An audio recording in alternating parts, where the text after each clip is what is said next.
Como la proa de un barco, Hernán Cortés partió las aguas turbulentas de la vida en busca de aventuras y de nuevos horizontes.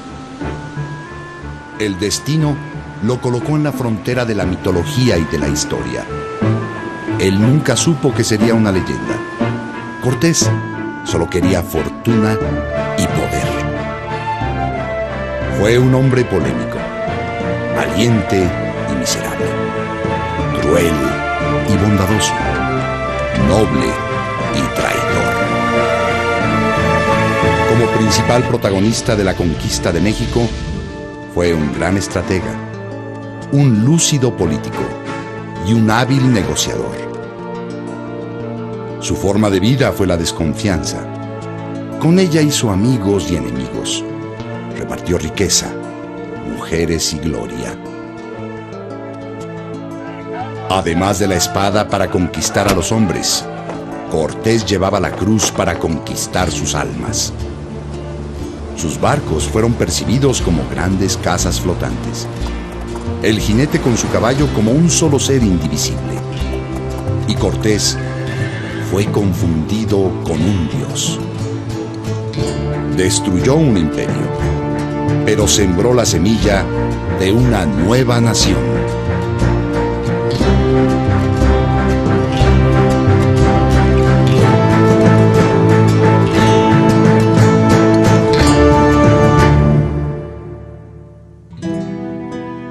Hernán Cortés nació en Extremadura, España. Vio la luz 7 años antes de que Colón descubriera el Nuevo Mundo. La España donde Cortés vivió su niñez y su juventud cruzaba por el momento más importante del siglo. 2 reyes católicos, Fernando e Isabel, habían expulsado a los moros de España y habían encontrado un nuevo mundo.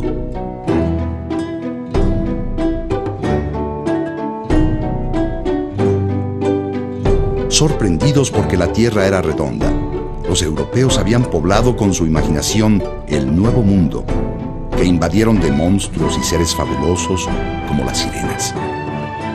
Soñaban con encontrar la fuente de la eterna juventud o ciudades hechas de oro y esmeraldas. Para Cortés, estas fantasías formaban parte de la realidad que había que descubrir. Como la corona no tiene un ejército propio con el cual conquistar el territorio americano, les deja espacio libre a los conquistadores y una vez que han conquistado les dice: ahora tienen ustedes que legitimar el espacio conquistado a través de mi persona. Es la guerra justa. Y en esa guerra justa los conquistadores tienen que agachar la cabeza. Cortés no es el hombre del Renacimiento que se le suele, con el que se le suele pintar, se le suele caracterizar. Es un hombre medieval a caballo entre el mundo medieval y el mundo del Renacimiento. Su familia, pobre pero noble, y siendo el único varón, lo mandó muy joven a estudiar a la Universidad de Salamanca. Cuando aprendió el oficio de escribano, no sabía que iba a escribir la historia de la conquista más espectacular de su tiempo. Su conquista. Cortés, conocido en aquel entonces como Fernando, plasmó su historia y sus hazañas en las cartas de relación, enviadas a Carlos V, rey de España. Sabemos de su polémica vida por las crónicas de la época. La más conocida es La verdadera historia de la conquista de la Nueva España, de Bernal Díaz del Castillo, soldado de Cortés. La crónica más crítica fue la de Fray Bernardino de Sahagún, enérgico defensor de los indios.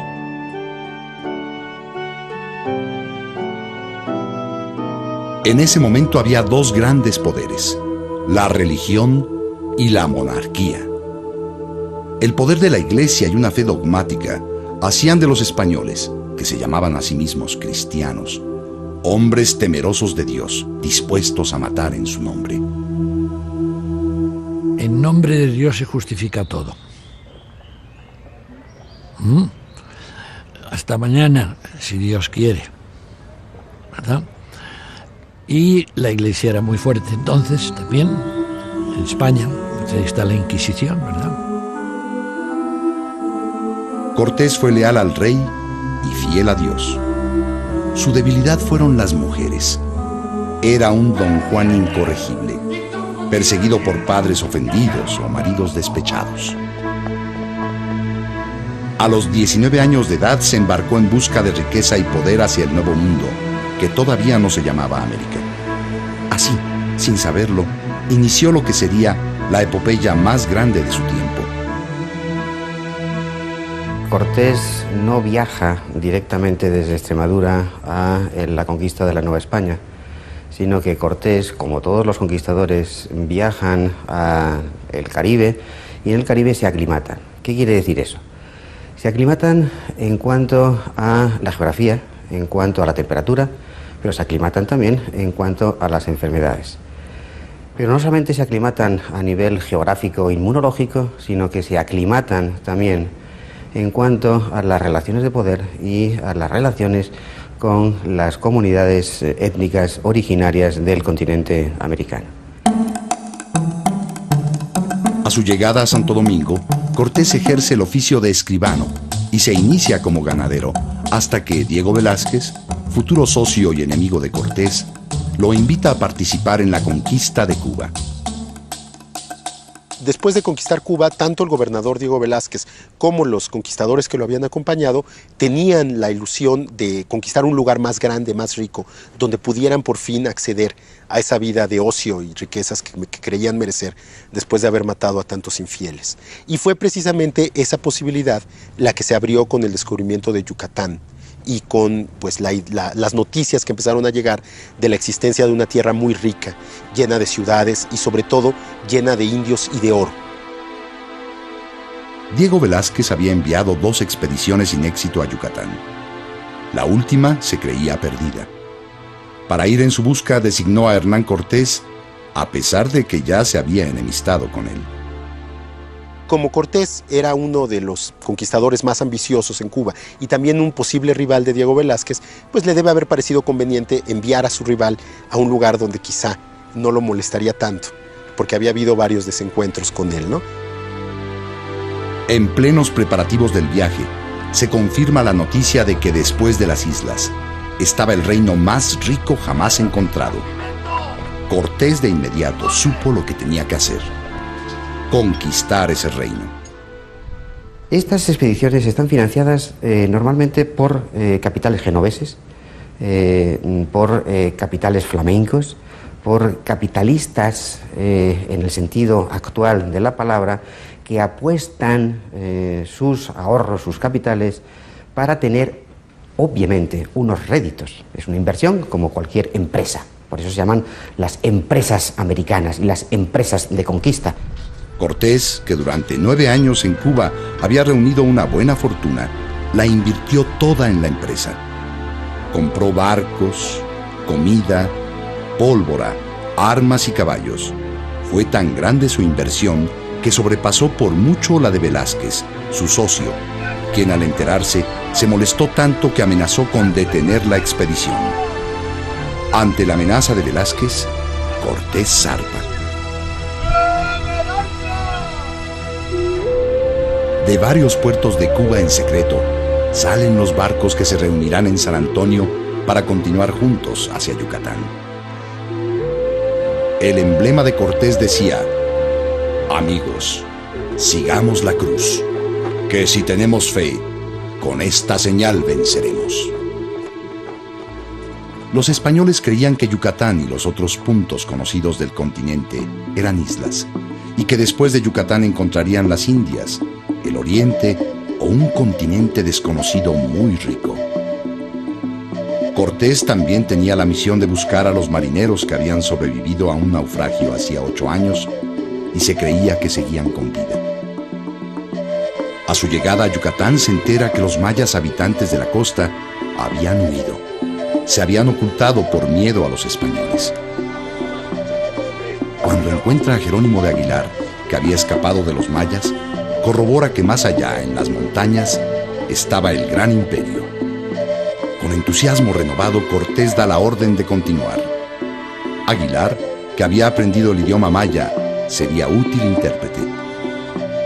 El otro náufrago sobreviviente, Gonzalo Guerrero, se integró a la comunidad maya, crió una familia que dio origen a los primeros mestizos del continente y, oculto como los nativos mayas, no quiso regresar con los españoles. De Yucatán la flota se dirigió a Tabasco, en donde no fueron bien recibidos. Cortés le pidió a los mayas de Tabasco que no hicieran la guerra. Los españoles vencieron gracias a la eficacia de sus armas y su disciplina militar. El caballo y el jinete fueron percibidos como un solo ser indivisible, y Cortés fue confundido con un dios. Cortés representa al otro, pero al otro cargado de novedades, incluso de novedades tecnológicas, de novedades biológicas, la presencia del caballo, que tanto asusta a los nativos. Jerónimo de Aguilar le explicó el uso de algunas de las armas mayas, y así Cortés empezó a darse cuenta de las enormes diferencias que existían entre su mundo y este nuevo mundo que enfrentaba y no entendía, como los oscuros sacrificios humanos que practicaban los habitantes de estas tierras.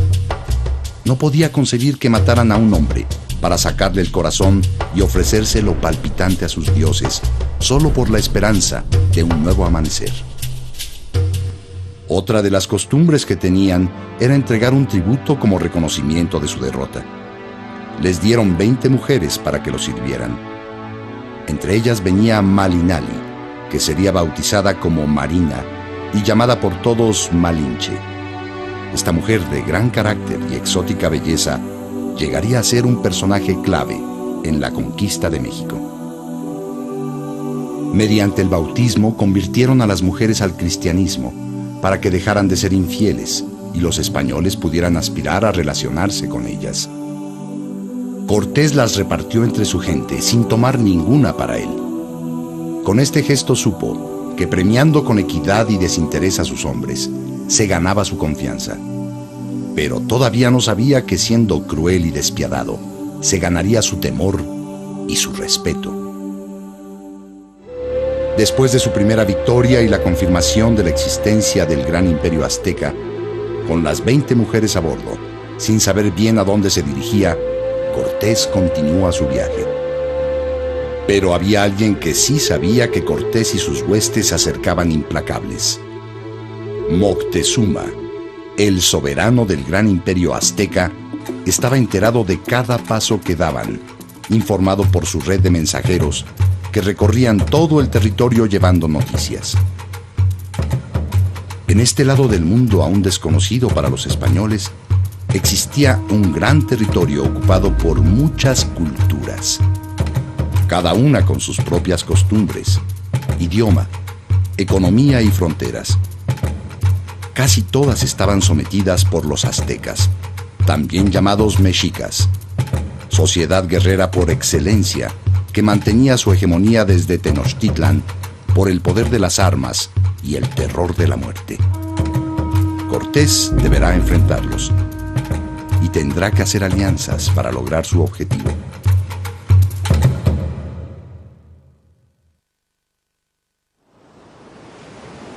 ¿Qué pensaría Cortés de su futuro?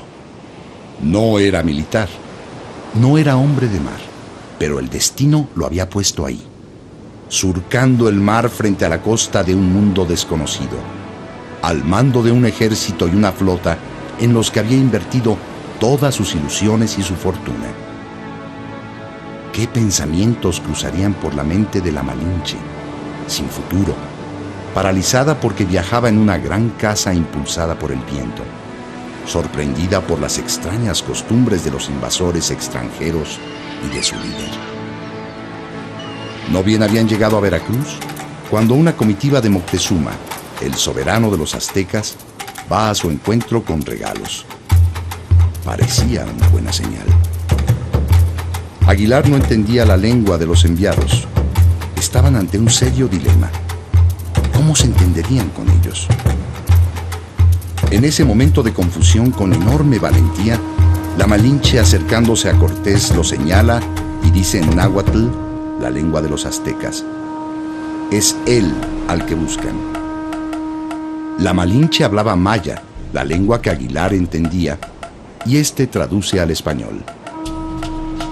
A partir de ese momento, la Malinche sería la intérprete de Cortés, su lengua, como le llamaron, y será vista por todos con respeto, ya que ocupará un lugar insólito al lado de gobernantes y personajes distinguidos.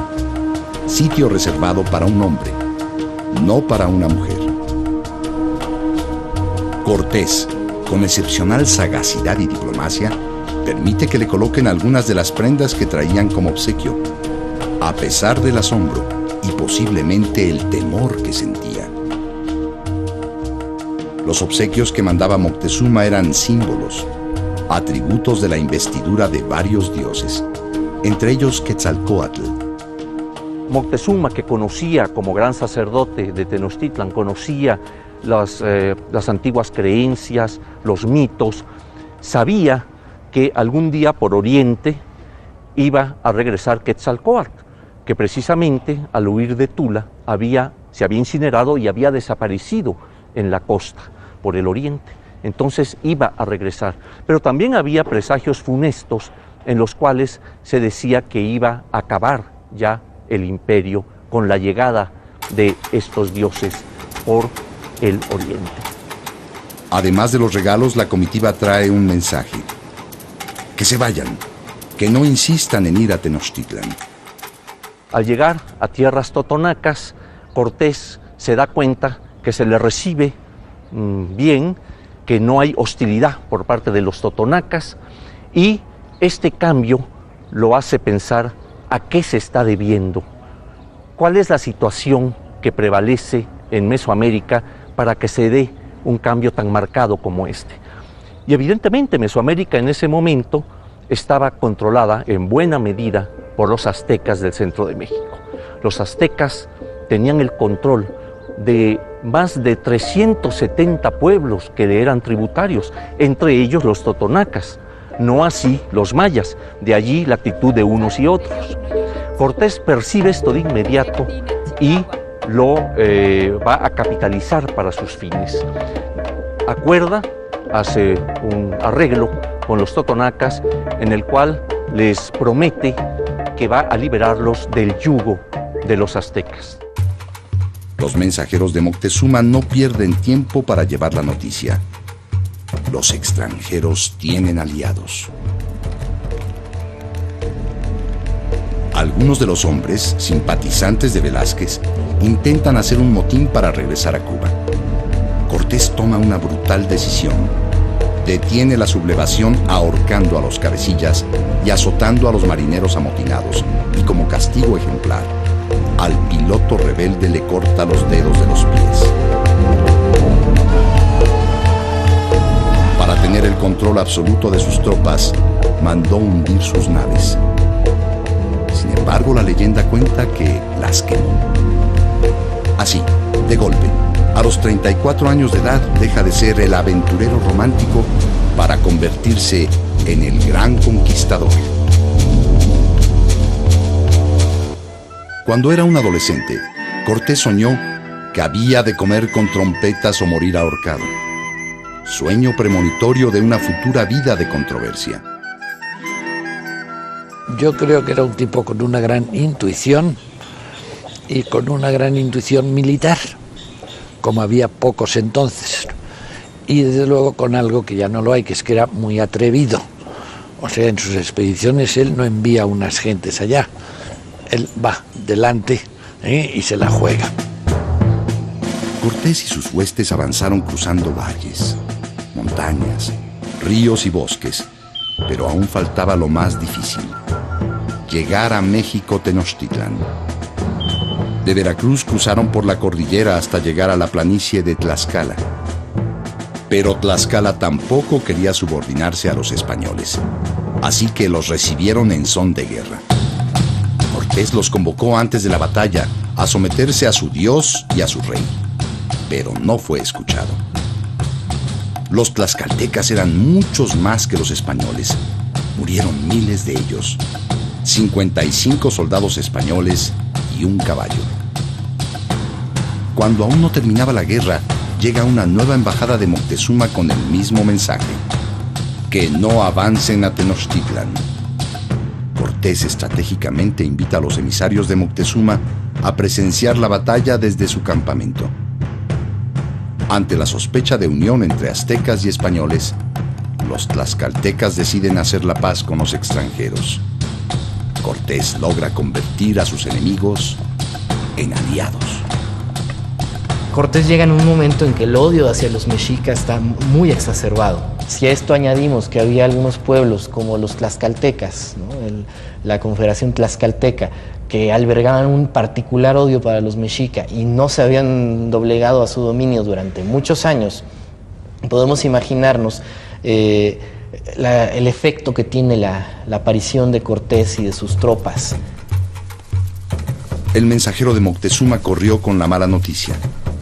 Había una nueva alianza.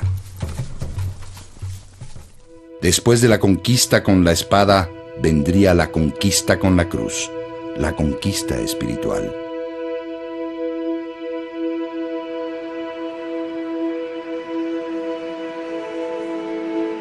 Cuatro señores principales de Tlaxcala aceptaron la fe cristiana. Otros llevaron a sus hijas como presente. El mismo Xicoténcatl, soberano de Tlaxcala, le entregó su hija a Cortés diciendo: para que sean vuestras mujeres y hagáis generación. Con gran intuición, Xicoténcatl supo que el mestizaje era ineludible. La semilla que germinaría creando una nueva nación estaba ya en tierra fértil. La Iglesia ofrece algo que es básico, y es la legitimidad de la conquista de todo el continente. A cambio, Alejandro VI, como papa, le dice a Fernando e Isabel que tiene el monopolio de la colonización del continente americano. Molesto por la estrategia defensiva de Moctezuma, que se negaba sistemáticamente a recibirlo, Cortés decide avanzar hacia Tenochtitlan. Moctezuma trata de oponerse a los españoles y a sus aliados indígenas, que en ese momento ya venían acompañando a Cortés, y eran miles de estos aliados. Pero algo pasa en Cholula. Se descubre una conspiración en contra de los españoles para aniquilarlos. Ante el peligro inminente, la Malinche le advierte a Cortés de la trampa, quien actúa de inmediato y realiza la famosa matanza de Cholula. Después de este hecho histórico, la Malinche ha sido considerada traidora, odiada y maldecida. Yo no la considero traidora porque pues no había tal cosa llamada como México entonces. Había un montón de pueblos diferentes que eran enemigos entre sí, y ni la Malinche ni los tlaxcaltecas traicionaron a nadie, porque estaban velando por sus intereses particulares en una circunstancia difícil. Ellos no tenían por qué ser leales o por qué defender a los mexicas, que eran sus enemigos. Otros embajadores de Moctezuma que llegaron con la intención de detener a Cortés fueron testigos de la masacre en Cholula. Cortés los mandó de regreso a México, diciéndoles que ya no pensaba ir en paz, que iría en son de guerra. La fama de Cortés como cruel y despiadado llegaría así a oídos de Moctezuma. Cortés se acercaba cada vez más a Tenochtitlan sin saber exactamente a dónde llegaría. Tenochtitlan, la ciudad azteca, había sido fundada en el año de 1325. Fue construida por un conocimiento que ya el azteca tenía, lacustre, de ir rellenando partes del lago, ir además aprovechando todo ese medio del lago mismo y la parte circundante de tierra firme, en donde había toda una serie de productos que le eran necesarios. Cuando los españoles llegaron a Tenochtitlan, les llamó la atención la organización de la ciudad. Era una ciudad lacustre, con canales y 4 grandes calzadas que la unían a tierra firme.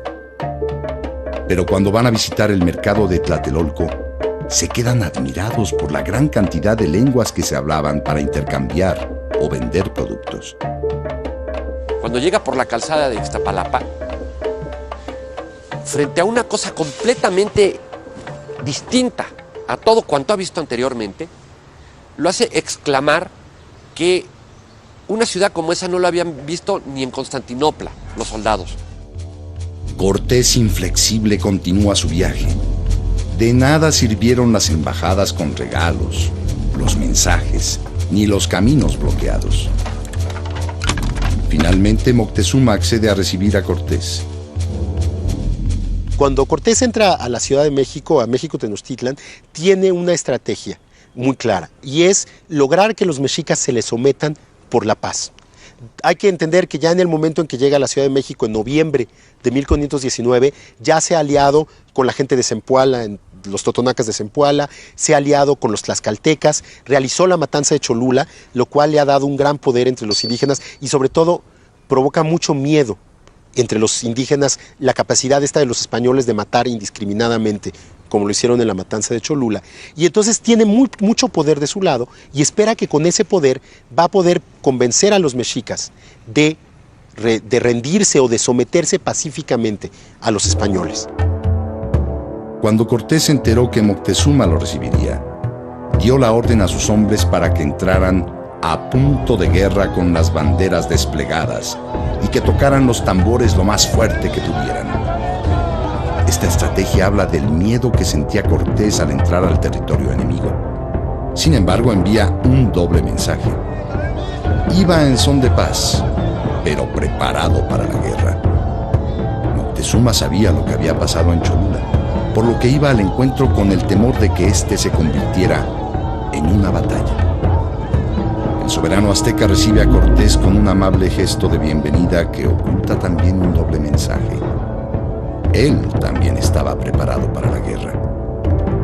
Cortés y Moctezuma finalmente avanzan al encuentro de su destino. Como un estadista prudente que teme a una guerra porque sabe que la guerra puede acarrear la destrucción de su pueblo, Moctezuma tenía mucho miedo a enfrentarse a los españoles. No un miedo de cobarde, un miedo de un estadista que sabe sopesar los riesgos y no quiere poner en juego el destino del pueblo o de la sociedad de la que está encargado, ¿no? De un estadista responsable finalmente, y por eso mismo buscó también un entendimiento pacífico con Cortés. Cortés había encontrado el mejor de los aliados y Moctezuma una fórmula para mantener el poder, pero ninguno sospechaba que por esta alianza pagarían un precio muy alto. Cortés se sentía seguro de sus logros cuando un mensajero tlaxcalteca le trae malas noticias de Veracruz. Durante un incidente violento con los cobradores de impuestos de Moctezuma, murieron 6 españoles. Cortés aprovecha este hecho para dar un golpe de estado. Acusa de traición a Moctezuma y lo hace prisionero en su propio palacio. Así, Cortés asume todo el poder. Una vez más, Cortés tuvo la oportunidad de demostrar su poder. Exigió que le entregaran a los asesinos para quemarlos vivos. Y haciendo gala de su genio guerrero, usó las armas de los arsenales de Moctezuma para hacer la hoguera. Al estar preso Moctezuma, el pueblo quería un nuevo gobernante.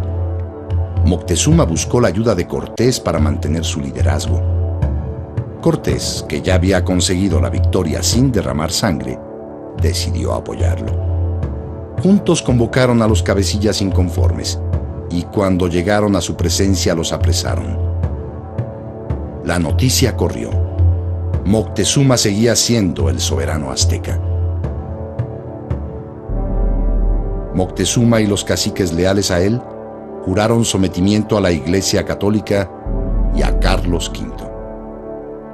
Cortés lo único que puede hacer es controlar el territorio, conquistarlo, ponerlo, entregárselo al rey, porque la conquista no la ha hecho en función de su poder. Él tiene el dominio de la tropa, él tiene el dominio del ejército, pero la legitimidad de la conquista se la da el rey. Cortés creyó haber triunfado y empezó a dar órdenes. Prohibió los sacrificios humanos. En tanto, los soldados robaban todo el oro que encontraban a su paso, por lo que Cortés decretó las primeras leyes de orden social. Una de ellas prohibía estos intercambios y robos, Pero, para no ser descubiertos, los soldados fundían el oro en placas que se amoldaban a su cuerpo, para poderlo llevar a cuestas día y noche, ya que también entre ellos se robaban.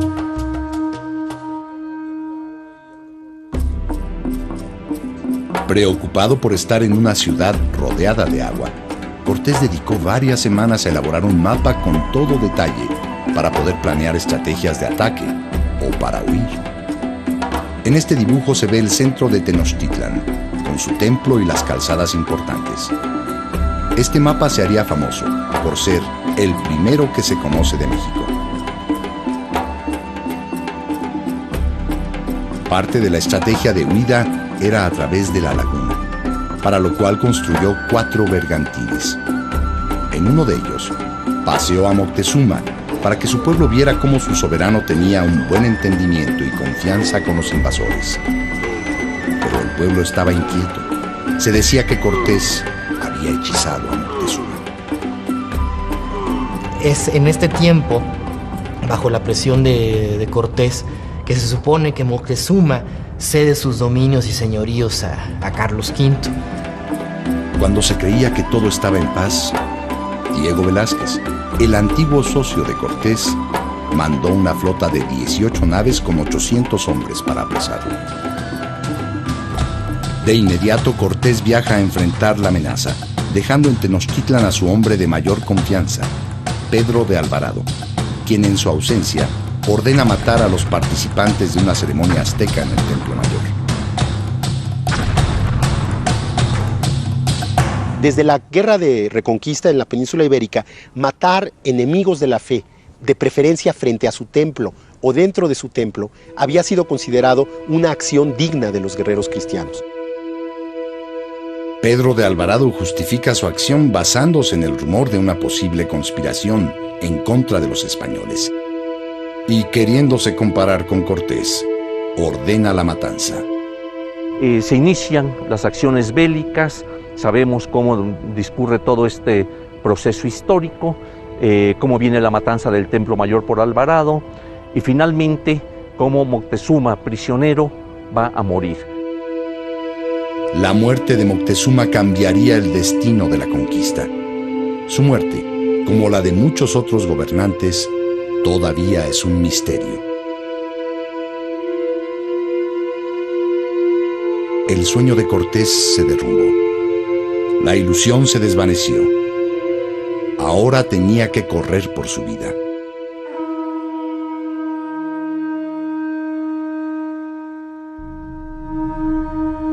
Esa misma noche, los españoles y los aliados que aún los acompañaban comenzaron el éxodo.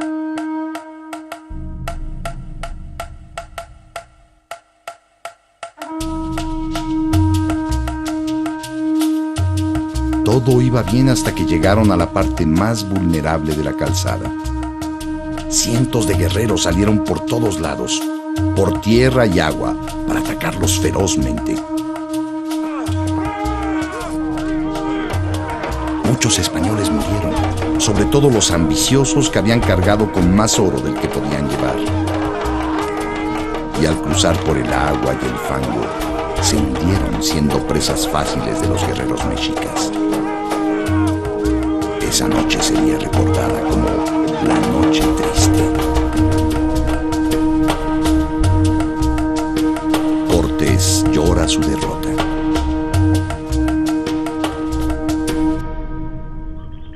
Las pérdidas fueron cuantiosas. Hombres, caballos, aliados, mujeres. Hernán Cortés también sufrió varias heridas que amorosamente le curó la Malinche. No se sabe en qué momento tuvieron un romance, pero en este revés, ella estuvo más cerca que nunca de él, quien jamás la consideró su mujer.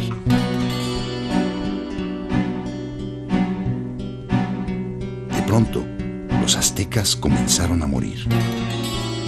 El conquistador no sabía que había dejado sembrada el arma más poderosa y mortífera con que contaba: la viruela. Esta enfermedad, que era ajena a Mesoamérica, causa una epidemia enorme, merma las fuerzas indígenas, pero entre ellos mata al gobernante, al Tlatoani, a Cuitláhuac. asume entonces el trono el Tlatoani Cuauhtémoc, joven, belicoso, que va al frente de sus huestes a estar peleando contra los españoles y contra sus aliados indígenas. Cortés ya no se sentía en un lugar extraño. En la tercera carta de relación escribe por primera vez el nombre que le dio a esta tierra: la Nueva España del Mar Océano. Cortés no tenía la seguridad hasta ese momento de que sus acciones fueran enteramente aprobadas. Era un riesgo que no podía correr, y la única manera de salvar ese riesgo y de salir absuelto de cualquier acusación era completar lo que había empezado y terminar de una vez por todas con la conquista de la ciudad. Cortés contaba con los tlaxcaltecas, que le habían demostrado lealtad, y tenía hombres suficientes a pesar de las cuantiosas pérdidas. Estaba decidido. Debía intentar reconquistar la gran Tenochtitlan.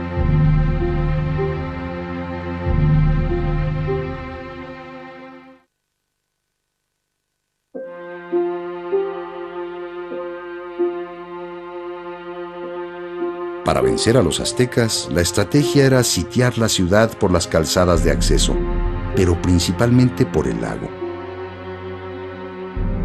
Para lo cual mandó hacer 13 bergantines. Mientras se construían los bergantines, comenzó a someter a todos los pueblos aliados de los aztecas. Dividió a su ejército en varias compañías. Unos atacarían a los pueblos situados en las márgenes de la laguna. Él, con su compañía, iría hacia el sur hasta lo que hoy es Cuernavaca. El golpe final lo daría por la laguna. Nadie podría ayudar a los aztecas.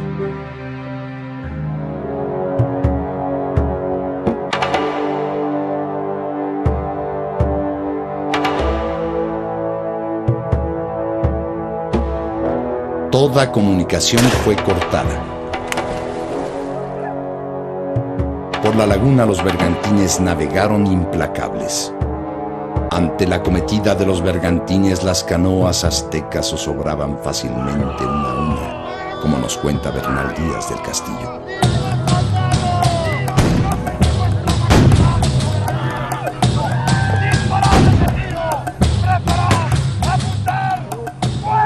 Los principales ataques realmente se van a dar por la vía terrestre. Cómo van avanzando palmo a palmo, cómo van tomando paso a paso la ciudad, cortan el agua que venía desde Chapultepec por acueductos, y de esta manera la ciudad empieza a ser asediada por hambre, por falta de agua y pues por el elemento bélico de la guerra misma.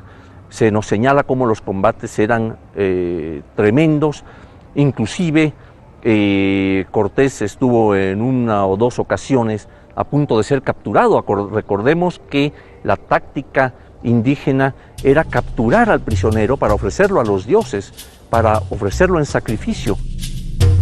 Los españoles estaban atemorizados. Muchos fueron capturados y sacrificados. Se cuenta que hasta un caballo fue muerto y su cabeza, junto con la de los españoles, fue a parar al zompantli, una estructura con varas en las que se atravesaban los cráneos, las cabezas de los sacrificados.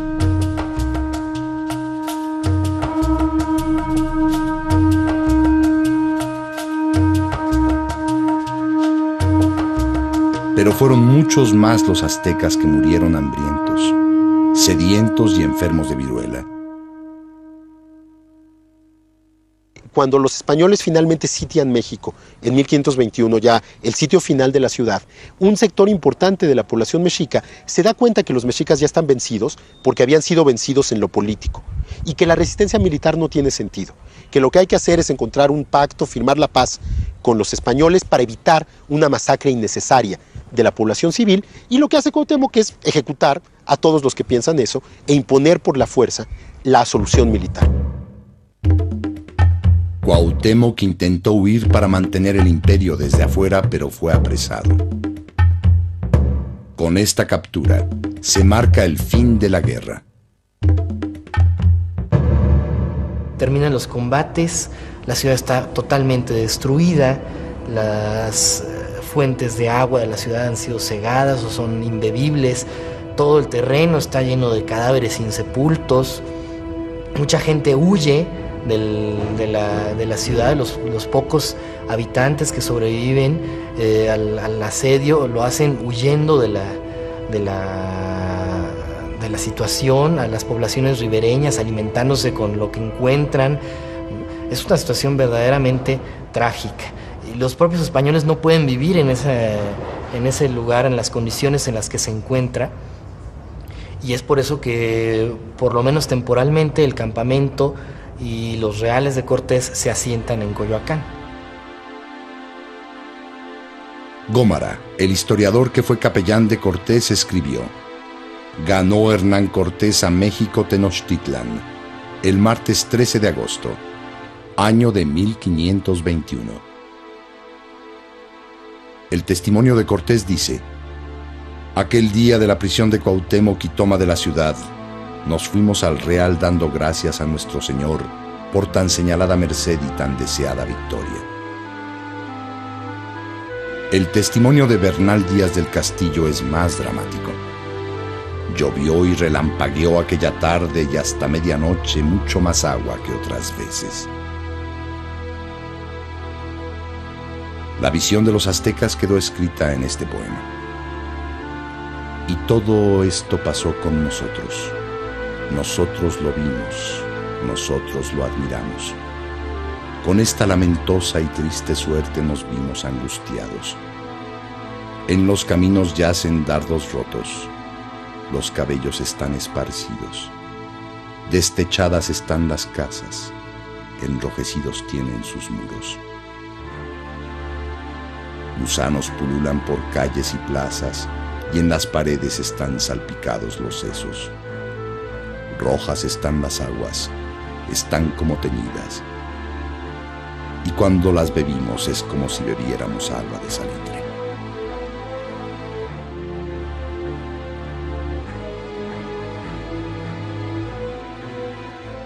A México no lo conquistan 300 españoles, sino la inmensa población mesoamericana que se alía con Cortés a través de los caciques. Cortés se establece en Tenochtitlan y comienza la construcción de lo que sería la Ciudad de México. La Malinche da a luz al primer hijo varón del conquistador. Probablemente Cortés no decidiera tener un hijo con la Malinche, pero ya que lo tuvo, lo importante es que lo reconoció. Diego Velázquez no descansaría hasta destruir a Hernán Cortés. Le levantó un juicio en España y también hizo alianzas con algunos de los hombres de Cortés para que lo traicionaran. Para acreditar su victoria, Cortés envía a España el mayor tesoro que jamás se había embarcado desde el Nuevo Mundo. Este tesoro nunca llegó. Los piratas franceses se lo robaron. Con este golpe, Cortés perdió la evidencia de la riqueza de su conquista. Los fracasos empezaron a perseguirlo. Sus enemigos promovieron juicios contra él en todas partes. Viajó a España para defenderse y a presentar sus respetos al rey, quien lo recibió una sola vez. Desilusionado, regresó a México. Con la llegada del primer virrey a la Nueva España, se le cancelaron todos sus privilegios. Sin haber alcanzado la gloria que tanto buscó, viajó nuevamente a España para defender sus intereses, sin saber que ya no regresaría vivo.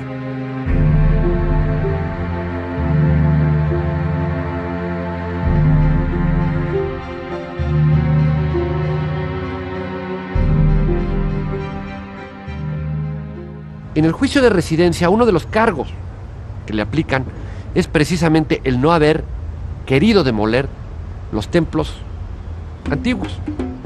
Fueron los frailes, fueron los religiosos los que demandaron la destrucción de todo aquello que pudiera evocar la idolatría.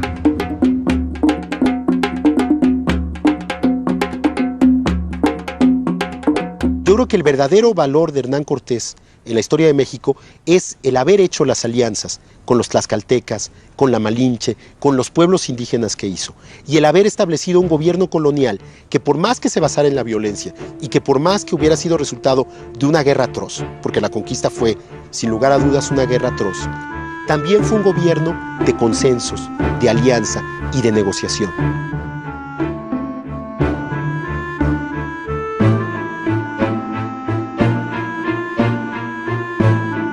Hernán Cortés alcanzó enormes triunfos y soportó grandes fracasos. Tuvo que enfrentar un largo juicio hasta su muerte, sin saber que enfrentaría uno aún más largo, el de la historia.